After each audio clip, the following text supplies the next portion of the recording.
और इसी बीच बड़ी खबर आ रही है, दिल्ली के पूर्व उप मुख्यमंत्री मनीष सिसोदिया की जमानत को लेकर दाखिल पुनर्विचार याचिका पर सुप्रीम कोर्ट में आज सुनवाई होगी। इससे पहले सुप्रीम कोर्ट ने 30 अक्टूबर को मनीष सिसोदिया को जमानत देने से इनकार कर दिया था।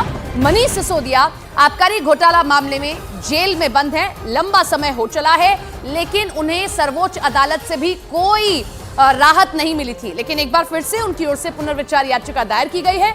सुप्रीम कोर्ट आज इस पर सुनवाई करेगा।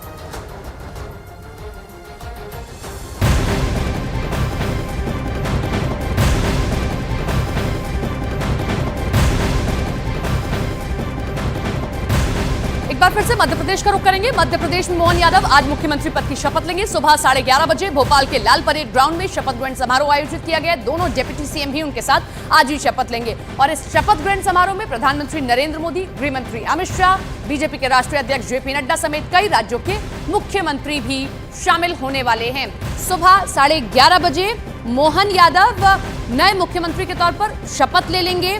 बड़ी जीत बीजेपी ने हासिल की। भले ही उस जीत के लिए श्रेय शिवराज सिंह चौहान को दिया जा रहा हो, लेकिन नया चेहरा बीजेपी लेकर आई।